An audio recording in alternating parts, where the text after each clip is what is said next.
Happy new year साथीहरू। नयाँ वर्षको धेरै धेरै शुभकामना छ है। अनि मेरो चाहिँ घरमा मिट मसला यो मसला सिद्धिएको रहेछ। यो चाहिँ मैले एक बट्टा बनाएर राखेको हुन्छु। हरेक सामान चाहिँ यहाँ भएको हरेक सामान चाहिँ तपाईँले एक पाउ भए एक पाउ, आधा पाउ भए आधा पाउ युज गर्न सक्नुहुन्छ। मेरोमा अहिले बदम र सुकमेल रहन्छ होइन। अरू सबै मैले यहाँ हालेको छु, तपाईँले हेर्न सक्नुहुन्छ। अनि यसलाई चाहिँ हल्का आगोमा भुट्ने होइन। भुटेपछि सानो आगोमा भुटेर यसलाई चाहिँ सेलाउन दिएर त्यसपछि सिलौटा अथवा ब्लेन्डरमा तपाईँले जे छ त्यहीमा गरेर मिक्स गरेर राख्न सक्नुहुन्छ होइन। मैले बाहिरको मिट मसला, चिकन मसला, मिक्स मसला केही युज गर्दिनँ कि यही हो मैले बनाउने। अनि त्यसपछि नुन बेसार त आफ्नो ठाउँमा छँदैछ। अब मैले यसलाई चाहिँ सिलौटामा नपिसिकन यसमा पिस्ने कि गरेको थिएँ।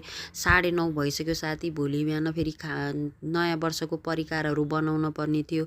मसला हेरेको रहन्छ। अनि मैले तातेर सबैलाई भुटेँ। त्यही भएर नि मसँग अहिले राति भइसकेको थियो। त्यही भएर दिउँसो भएको भए बदम र ज्वानो पनि सोप पनि किनेर लिएर आउँथेँ कि मसँग टाइम भएन। अहिले मैले जे छ त्यसैमा मैले काम चलाउने गरेर मैले यसमा भुटेँ। यसमा चाहिँ अलि राम्रोसँग पिसिन्न कि जस्तो लाग्यो कि मलाई।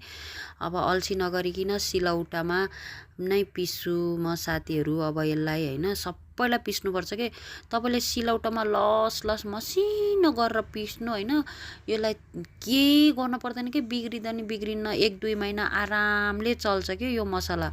अनि मैले अब भएन यो अलिकति चित्त बुझेन कि राम्रोसँग पिसेन नि त। अलि मसिनो पार्न पर्छ। त्यही भएर अनि मैले यसलाई चाहिँ मसिनो पार्नलाई यसमा गरेँ। यो चाहिँ स्केप गरेँ साथीहरू। यसलाई अलिकति चाहिने भनेको मेहनत होइन, अनि परिश्रम अनि धैर्यता है।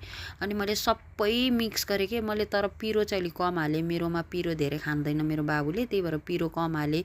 तर सबै चिज तपाईँले आधा पाउ ल्यायो भने आधा पाउ ल्याएर युज गर्नु होइन। यसलाई मिक्स गरेर राख्नु।